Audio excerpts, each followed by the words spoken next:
जय हिंद दोस्तों। कैसे हैं आप सभी। आई होप कि आप सभी बहुत अच्छे होंगे और अपने जीवन में कुछ नया और बेहतर करने का प्रयास भी जरूर कर रहे होंगे। दोस्तों, आज हम पढ़ने वाले हैं एनसीईआरटी की बुक्स। और एनसीईआरटी की बुक्स में हम जो सबसे पहले बुक पढ़ने जा रहे हैं वो होगी हमारी हिस्ट्री की बुक। और हम हिस्ट्री, ज्योग्राफी, इकोनॉमिक्स और आपकी पॉलिटी, ये चारों ही बुक्स यहाँ पर हम इनको पढ़ेंगे। सिक्स से लेकर ट्वेल्थ तक की हम कोशिश करेंगे कि सारी एनसीईआरटी आपको पढ़ाई जाए।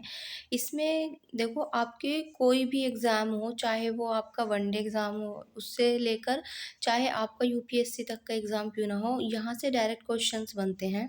तो इसलिए हम एनसीईआरटी पढ़ने जा रहे हैं। ये बहुत ही ज़्यादा इम्पोर्टेंट होंगी और बहुत ही अच्छी तरीके से इसमें समझाया गया है चीज़ों को। तो आप समझते चलिएगा और इस क्लास के माध्यम से आप देखेंगे कि आपके जो सोचने का जो तरीका है, जो आपकी चीज़ों को देखने का नज़रिया है, उसमें भी कितना चेंज आता है। तो आप इस पूरी सीरीज़ में साथ बने रहिएगा और अपना रिव्यू भी ज़रूर दीजिएगा कि आपको ये क्लास कैसी लगी। तो यहाँ पर बात की जा रही है ये एनसीईआरटी सिक्स क्लास की चैप्टर नंबर 1 है ये हिस्ट्री का। तो पहला जो चैप्टर है इसमें हमें बताया गया है प्रारंभिक कथन में इसमें क्या है। तो यहाँ पर क्या, कब, कहाँ और कैसे, कि पहले जो चीज़ें थी वो क्या थी, कब हुई, कहाँ पे हुई, कैसे हुई, इन सब के बारे में हमें पढ़ना है। तो आइए देखो भाई, तो यहाँ पे दिया है कैसे पता लगाएं। यह जानने के लिए कि कल क्या हुआ था हम क्या कर सकते हैं, रेडियो सुन सकते हैं, टेलीविज़न देख सकते हो, या फिर क्या कर सकते हो आप अखबार पढ़ सकते हो। साथ ही यह जानने के लिए कि पिछले साल क्या हुआ था तो तुम ऐसे व्यक्ति से बात कर सकते हो जिसे उस समय की स्मृति हो। स्मृति मतलब जिसे उस समय की जानकारी हो, याद हो उस समय की। लेकिन बहुत पहले क्या हुआ था ये कैसे जाना जा सकता है। तो अतीत के बारे में हम कैसे जान सकते हैं। तो अतीत के बारे में बहुत कुछ हम जान सकते हैं और वो हम कैसे जान सकते हैं, उसके जानने के लिए यहाँ पर देखो, पहले लोग यहाँ पर क्या खाते थे, कैसे कपड़े पहनते थे, किस तरह के घरों में रहते थे, ठीक है। और यहाँ पर जो आखेटक थे, आखेटक वो होते हैं शिकारी। आखेटक कौन होते हैं, शिकारियों को आखेटक कहा जाता है। पशुपालक, कृषक जो थे उस समय, शासकों, व्यापारियों, पुरोहितों, शिल्पकारों, कलाकारों, संगीतकारों या फिर वैज्ञानिकों के जीवन के बारे में जानकारियाँ हम क्या कर सकते हैं, हासिल कर सकते हैं। यही नहीं, हम यह भी पता कर सकते हैं कि उस समय जो बच्चे थे वो कौन सा खेल खेलते थे, कौन सी कहानियाँ सुना करते थे, या फिर कौन सा नाटक देखा करते थे, या फिर वो कौन कौन से गीत गाते थे। हम अतीत के बारे में ये सब कुछ जान सकते हैं। अब नेक्स्ट है कि लोग उस टाइम पर रहते कहाँ थे। तो यहाँ पर आपको भी एक मैप दिखाया जाएगा, उससे हमें हमें यहाँ पे देखेंगे फिर नर्मदा नदी कहाँ पर है। तो लोग कहाँ रहते थे, कई लाख वर्ष पहले से जो लोग हैं वो इसी नर्मदा नदी के तट पर रह रहे हैं। यहाँ रहने वाले आरंभिक लोगों में से कुछ तो कुशल संग्राहक थे। और ये कुशल संग्राहक कौन थे, जो आसपास के जंगलों की विशाल संपदा से परिचित थे और अपने भोजन के लिए जड़ों, फलों तथा जंगल के अन्य उत्पादों का यहीं से संग्रह किया करते थे। वे जानवरों का आखेट यानी कि शिकार भी किया करते थे। तो ये लोग यहाँ रहते थे और ये सारी चीज़ें क्या किया करते थे, वो किया करते थे। अब देखो यहाँ पर इसमें कहा गया है कि अब तुम उत्तर पश्चिम की सुलेमान और किरथर पहाड़ियों का पता लगाओ और कुछ ऐसे स्थान हैं जहाँ लगभग 8,000 वर्ष पूर्व स्त्री और पुरुषों ने सबसे पहले गेहूं तथा जौ, देखिए कब उगाया था सबसे पहले, लगभग 8,000 साल पहले आज से। तो यहाँ पर ये गेहूं और जौ की फसलों को जो उपजाना आरंभ किया था, कहाँ पर, सुलेमान और किरथर पहाड़ियों की साइड। और उन्होंने भेड़, बकरी, गाय, बैल जैसे पशुओं को क्या बनाना शुरू किया, पालतू बनाना शुरू किया। और ये लोग गांवों में रहते थे। उत्तर पूर्व में गारो तथा मध्य भारत में विंध्य पहाड़ियों का पता लगाओ और ये कुछ अन्य क्षेत्र जहाँ कृषि का विकास हुआ था। ये भी वही, जहाँ विंध्य जो पहाड़ी है उसके आसपास का क्षेत्र, यहाँ पर भी कृषि का विकास हुआ था, जहाँ सबसे पहले चावल उपजाया गया। और वे स्थान विंध्य के उत्तर में स्थित थे। अब देखिए यहाँ पर मैप आपको दिखाया गया है। अब यहाँ पर मैप जब हम देखेंगे तो देखिए यहाँ पर मैं आपको थोड़ा छोटा कर देते हैं, अच्छे से दिखाई देगा। हाँ, अब देखिए, अब आपको ये पूरा मैप दिख रहा होगा। तो यहाँ पर हम देखेंगे सबसे पहले नर्मदा रिवर। तो यहाँ पर ये आपको दिखाई दे रही होगी, ये आपको यहाँ दिखाई दे रही है नर्मदा नदी, और नर्मदा नदी के ही जस्ट ऊपर यहाँ पर आपको विंध्य पहाड़ियाँ दिख रही हैं, ये नर्मदा नदी है। और इधर ही अगर हम देखेंगे तो ये रही हमारी किरथर और सुलेमान की पहाड़ियाँ। तो किरथर और सुलेमान की पहाड़ियाँ ये इधर हैं। यहाँ पर आप देखेंगे कि झेलम, चेनाब, रावी, सतलुज और व्यास, ये सभी नदियाँ आपको उत्तर भारत में दिखाई देती हैं, जो कि सब कहाँ मिल जाती है, सिंधु नदी में आकर ये सभी की सभी मिल जाती हैं। और इधर ये काबुल नदी है जो कि अफगानिस्तान में बहती है, और ये भी आकर इनमें ही मिल जाती है। और ये जो यहाँ पर आपको दिखाई दे रही है, ये यमुना रिवर है, ये गंगा है, यहाँ पर महानदी, इधर हमारी यहाँ ब्रह्मपुत्र हो गई, ये गारो पहाड़ियाँ हो गई। इधर यहाँ देखोगे तो आप बंगाल की खाड़ी दिखाई देगी, और इधर आप देखोगे तो अरब सागर यहाँ दिखाई देगा। उसी के साथ साथ आपको अरब सागर में यहाँ पर लक्षद्वीप दिखाई देगा, और लक्षद्वीप के नीचे आपको मालदीव्स भी दिखाई देगा। और यहाँ आप देखेंगे कि ये इन अंडमान निकोबार है, जो कि भारत का ही एरिया है। इस पर ये किसका है, तो ये भारत का ही है, अंडमान निकोबार। क्लियर है। यहाँ आप देखेंगे तो ये महानदी आपको दिखाई देगी, ये सोन नदी, ये सतपुड़ा की जो पहाड़ियाँ हैं, विंध्य और सतपुड़ा की पहाड़ियाँ ये आपको दिखाई दे रही हैं। ये नीचे ताप्ती नदी बह रही है, फिर आपको गोदावरी, और ये दक्कन वाला एरिया है सारा, यहाँ पर कृष्णा नदी, तुंगभद्रा नदी, और ये पश्चिमी घाट है हमारा, और ये हमारा पूर्वी घाट है। ये आपको कावेरी नदी और पेन्नार नदी, और यहाँ पर हमारी तुंगभद्रा नदी, और इसके ऊपर आप देखेंगे तो कृष्णा नदी भी आपको दिखाई देगी। तो पता चला आपको। लेकिन हमें मेन 3 चीज़ यहाँ पे देखनी थी। एक तो हमें देखनी थी हमारी नर्मदा नदी, विंध्य पहाड़ियाँ, सुलेमान और किरथर की पहाड़ियाँ। ठीक है, चलिए आगे बढ़ते हैं। ये चीज़ें आप देखेंगे तो देखने से आपको अच्छे से याद होंगी, और क्योंकि आपसे पेपर में भी पूछी जाती हैं, तो इसलिए आपको मैप के अकॉर्डिंग अगर आप याद करोगे तो आपको अच्छे से और जल्दी याद होंगी चीज़ें। अब देखिए यहाँ पर सिंधु और उसकी सहायक नदियाँ भी हमने देखी थी, उसमें 5 नदियाँ आकर मिल रही थी। तो जो सहायक नदियाँ तो सिंधु और सहायक नदियों का पता लगाने का प्रयास करो, ये हम देख चुके हैं। सहायक नदियाँ क्या होती हैं? सहायक नदियाँ वो होती हैं जो एक बड़ी नदी में आकर मिल जाती हैं। तो जब कोई बड़ी नदी हो गई, मान लिया गंगा नदी है, और इस गंगा नदी में आकर यमुना, सोन, बेतवा, केन, ये सब आकर अगर मिलेंगी, तो जब बड़ी नदी में आकर छोटी नदियाँ मिलती हैं तो इन्हें हम कहते हैं सहायक नदी। लगभग 4700 वर्ष पूर्व इन्हीं नदियों के किनारे कुछ आरंभिक नगर फले फूले। गंगा व इसकी सहायक नदियों के किनारे समुद्री तटवर्ती इलाकों में नगरों का विकास लगभग 2500 वर्ष पूर्व हुआ। तो अब से लगभग 2500 वर्ष पूर्व क्या हुआ था, यहीं पर नगरों का विकास शुरू हुआ था। गंगा और इसकी सहायक नदी सोन हमने अभी देखी थी, इसका पता लगा लिया। आगे देखेंगे तो गंगा के दक्षिण में इन नदियों के आसपास का जो क्षेत्र है वो प्राचीन काल में मगध के नाम से जाना जाता था, जिसे आज हम बिहार, वर्तमान कहाँ पर है, ये वर्तमान बिहार के नाम से जानते हैं। इसके जो शासक थे वो बहुत शक्तिशाली थे, और उन्होंने एक विशाल साम्राज्य को स्थापित किया था, और देश के अन्य हिस्सों में भी ऐसे ही राज्यों की स्थापना की गई थी। लोगों ने सदैव उपमहाद्वीप के एक हिस्से से दूसरे हिस्से की यात्रा की। कभी कभी हिमालय जैसे ऊंचे पर्वत, पहाड़ियों, रेगिस्तान, नदियों तथा समुद्रों के कारण जोखिम भरी यात्राएं होती थी। फिर भी जो यात्रा थी वो उनके लिए असंभव नहीं थी। अतः कभी लोग काम की तलाश में, तो कभी प्राकृतिक आपदाओं के कारण, या एक स्थान से दूसरे स्थान जाया करते थे, और कभी कभी सेनाएं दूसरे क्षेत्रों पर विजय हासिल करने के लिए जाती थी। और इसके अतिरिक्त जो व्यापारी जो कभी जो काफ़िले होते थे, व्यापारी जो होते थे, वो कभी कभी काफ़िलों में भी तो जहाज़ों में क्या करते थे, वो अपने साथ मूल्यवान वस्तु लेकर एक स्थान से दूसरे स्थान जाते रहते थे। धार्मिक गुरु जो हुआ करते थे वो लोगों को शिक्षा और सलाह देते हुए एक गांव से दूसरे गांव, एक कस्बे से दूसरे कस्बे जाया करते थे। कुछ लोग नए और रोचक स्थानों की खोज की चाह में उत्सुकतावश भी यात्रा किया करते थे, और इन सभी यात्राओं से लोगों को एक दूसरे के विचारों को जानने का अवसर भी मिलता था। भाई जब एक दूसरे से हम मिलेंगे तभी तो हम एक दूसरे के विचारों को जानेंगे, उनकी संस्कृति, उनके कल्चर को जानेंगे। तो ये सब यात्राओं से ही संभव होता था। अब देखिए यहाँ पर पूछा है कि आज जो लोग हैं वो यात्राएं क्यों करते हैं। तो फिर से मैप एक देखने के लिए कहा गया है। देखिए पहाड़ियों, पर्वत और समुद्र इस उपमहाद्वीप की प्राकृतिक सीमा का निर्धारण करते हैं। हालांकि लोगों के लिए इन सीमाओं को पार करना आसान नहीं था, लेकिन जिन्होंने ऐसा सोचा वो ऐसा कर सके। वे पर्वतों की ऊंचाइयों को छू सके तथा गहरे समुद्रों को भी पार कर सके। उपमहाद्वीप के बाहर भी कुछ लोग यहाँ आए और यहीं पर ही क्या हो गए, वो बस गए। लोगों के इस आवागमन ने हमारी संस्कृति, परंपराओं को समृद्ध किया, और कई सौ वर्षों से लोग पत्थर को तराशने, संगीत रचने और यहाँ तक कि भोजन बनाने के नए नए तरीकों के बारे में भी एक दूसरे के जो विचार हैं उनको अपनाते रहे हैं। ठीक है। अब देखिए यहाँ पर जो हमें ये दिया गया है, अब यहाँ पर ये जो दिया गया है दक्षिण एशिया यानी कि साउथ एशिया की अगर बात की जाए, तो साउथ एशिया में कौन कौन से देशों को शामिल किया जाता है वो देख लेते हैं। ये पूछा जाता है आपसे, बहुत ही इंपॉर्टेंट क्वेश्चन है।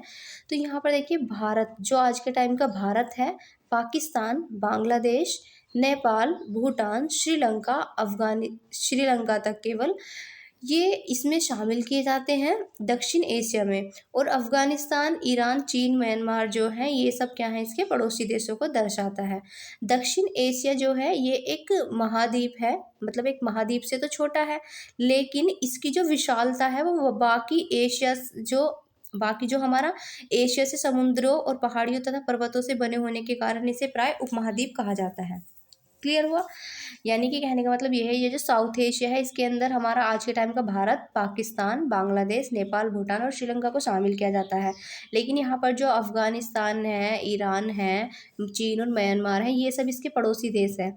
जो दक्षिण एशिया है वो एक छोटा जो महाद्वीप है, जो महाद्वीप होता है उससे तो छोटा है, लेकिन इसकी विशालता और इतनी बड़ी है जो बाकी एशिया से समुद्रों और पहाड़ियों पर्वतों से बटे होने के कारण इसे प्राय हम क्या कह देते हैं, उपमहाद्वीप ही कहा जाता है इसको।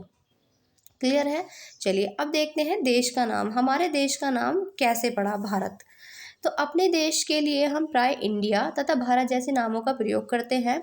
इंडिया शब्द इंडस से निकला। कहाँ से निकला है इंडिया शब्द? तो इंडिया शब्द इंडस से निकला है, जिसे संस्कृत में सिंधु कहा जाता है। अपने एटलस में ईरान और यूनान का पता लगाओ और लगभग 2500 साल पहले पूर्व उत्तर पश्चिम की ओर से आने वाले ईरानियों और यूनानियों ने सिंधु को क्या कहा उन्होंने? हिंदोस, और हिंदोस या फिर इंदोस, और इस नदी के पूर्व में स्थित भूमि प्रदेश को इंडिया कहा, क्योंकि उनकी जो भाषा है उसमें स शब्द होता ही नहीं, वो श को है पढ़ते हैं, तो इसलिए वो सिंधु ना कहकर वो हिंदू या हिंदोस कहा, इसलिए इसका नाम हिंदुस्तान भी पड़ा था। तो यहाँ पर भूमि प्रदेश को क्या कहा गया था? इंडिया कहा गया। और भारत नाम का जो प्रयोग है वो उत्तर पश्चिम में रहने वाले लोगों के एक समूह के लिए किया जाता था। इस समूह का उल्लेख संस्कृत की आरंभिक लगभग अब से 3500 वर्ष पुरानी एक कृति ऋग्वेद में भी मिलता है। बाद में इसका प्रयोग देश के लिए किया जाने लगा, और आज भी आप देखते हैं कि इंडिया शब्द का यूज भारत देश के लिए किया जाता है। चलिए अब देखते हैं अतीत के बारे में कैसे जानें। तो अतीत के बारे में हम कई तरीके से जान सकते हैं। तो अतीत के बारे में जानकारी प्राप्त कर सकते हैं हम कई तरीकों से, और वो कैसे कैसे कर सकते हैं, इनमें से एक तरीका है अतीत में लिखी हुई पुस्तकों को ढूंढना और फिर उन्हें पढ़ना, या फिर ये पुस्तकें जो थी ये हाथ से लिखी होने के कारण इन्हें पांडुलिपि कहा जाता था। तो ये आपसे पूछा जाता है पांडुलिपि किसे कहते हैं, तो जो पुस्तकें हाथ से लिखी जाती थी उन्हें कहा जाता था पांडुलिपि। और अंग्रेजी में पांडुलिपि के लिए प्रयुक्त होने वाला शब्द है मैन्यूस्क्रिप्ट। तो जो हमारा पांडुलिपि है इसको इंग्लिश में कहा जाता है मैन्यूस्क्रिप्ट कहा जाता है। ये शब्द लैटिन भाषा के मैनू, जिसका अर्थ होता है हाथ से निकाला है, और यहाँ पर जो ये पांडुलिपि है प्राय ये ताड़पत्रों अथवा हिमालय क्षेत्र में उगने वाले भुर्ज नामक पेड़ की छाल से विशेष तरीके से तैयार भोजपत्र पर लिखी हुई मिलती है। अब यहाँ पर बताया गया है ताड़पत्रों से बनी पांडुलिपि का एक पृष्ठ यहाँ पर आपको दिखाया गया है। देखिए यहाँ पर ये बनी हुई है ताड़पत्र से, ताड़पत्र के पत्ते पर लिखी एक लिपि। तो ये जो पांडुलिपि है लगभग 1000 वर्ष पहले लिखी गई थी, और किताब बनाने के लिए ताड़ के पत्तों को काटकर उनके अलग अलग हिस्सों को एक साथ बांध दिया जाता था, और भुर्ज पेड़ की छाल से बनी ऐसी ही एक पांडुलिपि को हम यहाँ पर देख रहे हैं। ये जो दिखाई गई है इसी का ही एक हिस्सा है। क्लियर। अब देखिए इतने वर्षों में इनमें से कई पांडुलिपियों को तो कीड़ों ने खा लिया, क्योंकि भाई ये पेड़ों के पत्तों की बनी होती थी, तथा कुछ नष्ट कर दी गई। फिर भी ऐसी कई पांडुलिपियां आज भी उपलब्ध हैं। प्राय ये पांडुलिपियां मंदिरों और विहारों में प्राप्त होती हैं। इन पुस्तकों में धार्मिक मान्यताओं व व्यवहारों, राजाओं के जीवन, औषधियों तथा विज्ञान आदि सभी प्रकार के विषयों की चर्चा मिलती है। इनके अतिरिक्त इसमें यहाँ महाकाव्य, कविताएं, नाटक भी हैं। इनमें से कई संस्कृत में लिखे हुए मिलते हैं, जो कई जो आपको पांडुलिपियाँ मिलेंगी वो संस्कृत में लिखी हुई मिलेंगी, जबकि अन्य प्राकृत और तमिल में भी हैं। तो संस्कृत में भी है, प्राकृत में भी और तमिल में भी है। प्राकृत भाषा का प्रयोग आम लोग क्या करते थे, तो आम लोगों की भाषा हुआ करती थी प्राकृत। नेक्स्ट है आगे, हम अभिलेखों का अध्ययन कर सकते हैं। ऐसे लेख पत्थर अथवा धातु जैसी अपेक्षाकृत कठोर सतहों पर उत्कीर्ण किए मिलते हैं। कभी कभी शासक अथवा अन्य लोग अपने आदेशों को इस तरह उत्कीर्ण करवाते थे ताकि लोग उन्हें देख सकें, पढ़ सकें और उनका पालन भी कर सकें। कुछ अन्य प्रकार के अभिलेख भी मिलते हैं जिनमें राजाओं, रानियों सहित अन्य स्त्री पुरुषों ने भी अपने कार्यों के विवरण उत्कीर्ण करवाए हैं। उदाहरण के लिए शासक जो होते थे, उन्होंने लड़ाइयों में अर्जित अपनी विजयों का लेखा जोखा वो इन अभिलेखों में करवाया करते थे। क्लियर है। अब देखो यहाँ पर जो दिखाया गया है, ये लगभग 2250 वर्ष पुराना ये अभिलेख है। यहाँ पर जो दिखाया गया है ये वर्तमान अफगानिस्तान के कांधार से प्राप्त हुआ है, और ये अभिलेख अशोक नाम के एक शासक के आदेश पर उत्कीर्ण करवाया गया था। इसके बारे में अब चैप्टर 7 में हम देखेंगे। जब हम कुछ लिखते हैं तब हम किसी लिपि का प्रयोग करते हैं। भाई कुछ लिखने के लिए हम किसी लिपि का प्रयोग करते हैं, जैसे कि हम हिंदी को लिखते हैं तो हम देवनागरी लिपि का यूज़ करते हैं। और लिपियाँ जो होती हैं वो अक्षरों और संकेतों से बनी होती हैं। और जब हम कुछ बोलते हैं या पढ़ते हैं तो हम एक भाषा का प्रयोग करते हैं। और यह अभिलेख इस क्षेत्र में प्रयुक्त होने वाली यूनानी तथा अरमाइक नामक दो भिन्न लिपियों में क्या हुआ है, ये लिखा हुआ है।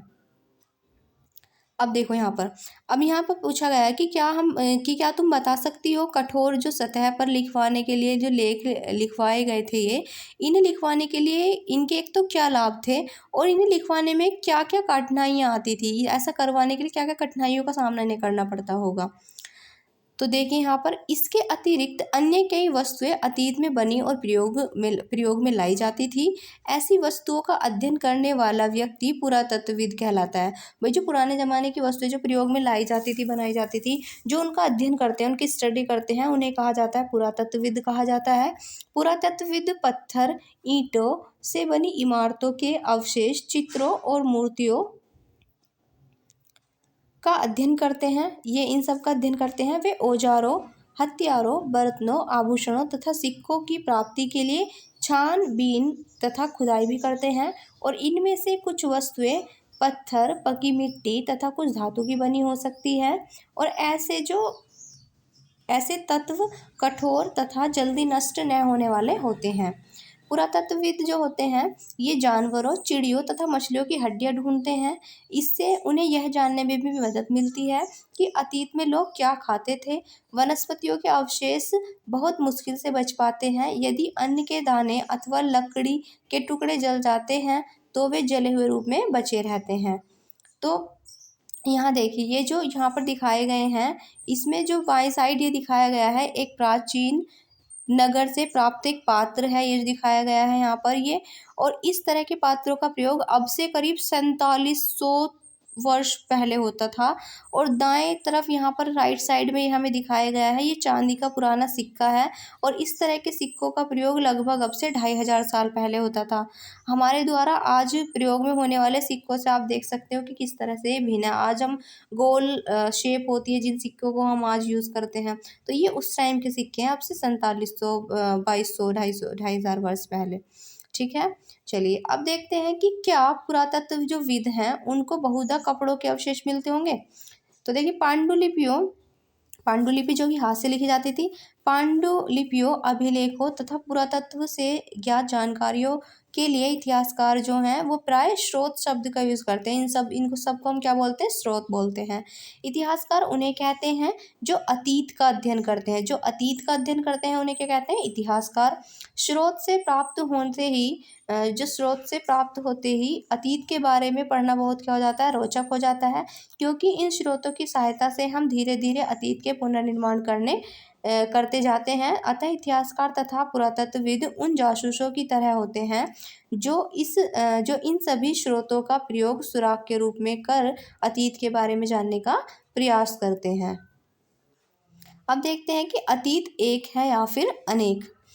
क्या तुमने इस पुस्तक के शीर्षक हमारे अतीत, भाई ये जो हम पुस्तक पढ़ रहे हैं इसका जो शीर्षक है वो है हमारे अतीत, इस पर ध्यान दिया है। यहाँ अतीत शब्द का जो प्रयोग है वो बहुवचन के रूप में किया गया है। ऐसा इस तथ्य की ओर ध्यान दिलाने के लिए किया गया है कि अलग अलग समूह के लोगों के लिए इस अतीत के अलग अलग मायने थे। उदाहरण के लिए देखते हैं कैसे। जो पशुपालकों थे, जो मतलब पशुपालन करते थे, पशुपालकों अथवा कृषकों का जो जीवन है वो राजाओं तथा रानियों के जीवन से तथा व्यापारियों का जीवन शिल्पकारों के जीवन से बहुत भिन्न था। जैसा कि हम आज भी देखते हैं, उस समय भी देश के अलग अलग हिस्सों में लोग अलग अलग व्यवहारों और रीति रिवाजों का पालन करते थे। उदाहरण के लिए आज अंडमान निकोबार जो हमारा द्वीप है, अंडमान द्वीप के अधिकांश लोग अपना भोजन मछलियाँ पकड़कर, शिकार करके, फल और फूल के संग्रह द्वारा प्राप्त करते हैं। और इसके विपरीत शहरों में रहने वाले लोग खाद्य आपूर्ति के लिए अन्य व्यक्तियों पर निर्भर करते हैं। और इस तरह के भेद जो थे वो अतीत में भी विद्यमान थे। इसके अतिरिक्त एक अन्य तरह का भेद है, उस समय शासक अपनी विजयों का लेखा जोखा रखते थे और यही कारण है कि हम उन शासकों के द्वारा लड़ी जाने वाली लड़ाइयों के बारे में काफ़ी कुछ जानते हैं, जबकि शिकारी, मछुआरे, संग्राहक, कृषक अथवा पशुपालक जैसे आम आदमी प्राय अपने कार्यों का लेखा जोखा वो नहीं रखते थे। और पुरातत्व की सहायता से हमें उनके जीवन को जानने में मदद मिलती है। हालांकि अभी भी इनके बारे में बहुत कुछ जानना शेष है।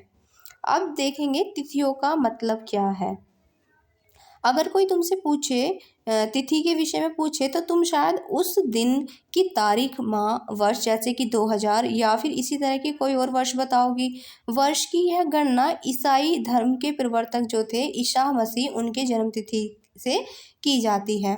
अतः 2000 वर्ष कहने का तात्पर्य ईसा मसीह के जन्म के 2000 वर्ष के बाद से है।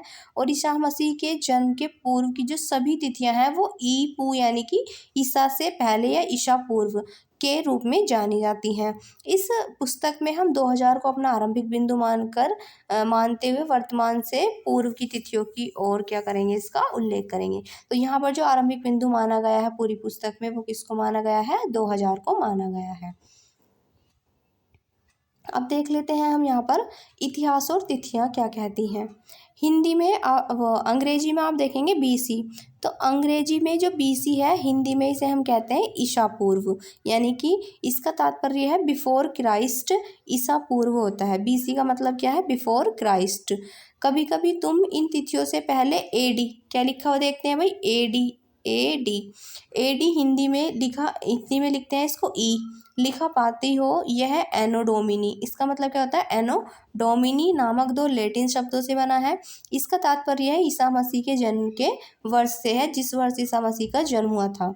कभी कभी आप एडी की जगह सीई क्या देखते हैं, सीई तथा बीसीई क्या देखते हैं, बीसीई, सीई देखेंगे और क्या देखेंगे, बीसीई का प्रयोग होता है। सीई अक्षरों का प्रयोग कॉमन एरा, सीई का मतलब क्या होता है, कॉमन एरा, और बीसीई का अर्थ होता है बिफोर कॉमन एरा, क्या होता है, बिफोर कॉमन एरा के लिए होता है।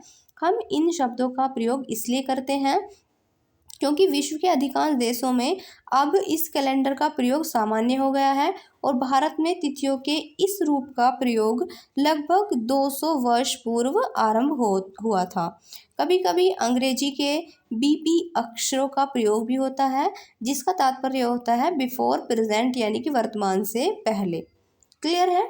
चलिए, तो हमारा ये चैप्टर यहाँ पर ख़त्म हो गया है। तो अब यहाँ पर हम देखेंगे कि हमने कौन कौन से इम्पोर्टेंट जो है यहाँ पर हमने शब्द देखे थे। तो यहाँ पर देखिए हमने जो उपयोगी शब्द देखे थे, यहाँ पर हमने यात्रा शब्द पढ़ा, भाई एक जगह से दूसरी जगह यात्रा करते थे। पांडुलिपि जो कि पत्तों पर लिखी जाती थी, भुर्ज के पत्तों पर लिखी जाती थी और हाथ से लिखी जाती थी, उन्हें क्या कहते थे, हम पांडुलिपि कहते थे और इंग्लिश में से मैन्यूस्क्रिप्ट कहते थे। अभिलेख ये पत्थर या धातु के लेख होते थे, जो राजा लोग अपनी विजयों का उल्लेख उनमें करवाते थे। पुरातत्व वही जो पुरानी चीज़ों को देखकर उनका अध्ययन करते हैं वो क्या कहलाते हैं, वो पुरातत्वविद कहलाते हैं, है ना। और इतिहासकार जो पुरानी अतीत की चीज़ों का वर्णन उनका अध्ययन करते हैं तो वो इतिहासकार कहलाते हैं। स्रोत जिन भी चीज़ों का यूज़ करके भाई पुराने सिक्के मिले, हमें बर्तन मिले या कोई मॉन्यूमेंट मिला, उन ये क्या है, ये सब स्रोत होते हैं। अज्ञात लिपि भाई लिपि वही है जो भी हम पढ़ते हैं चीज़ों को, वो किस में लिखी होती हैं, वो किसी न किसी लिपि में लिखी होती हैं और उनका अर्थ निकालना, ये सब चीज़ें। ठीक है? चलिए, तो आप बताना कि आपको ये चैप्टर कैसा लगा और समझ में आया या नहीं आया। तो ऐसे ही हम पूरी एनसीईआरटी पढ़ते चलेंगे। तो फिर मिलेंगे अगली वीडियो में, तब तक के लिए जय हिंद।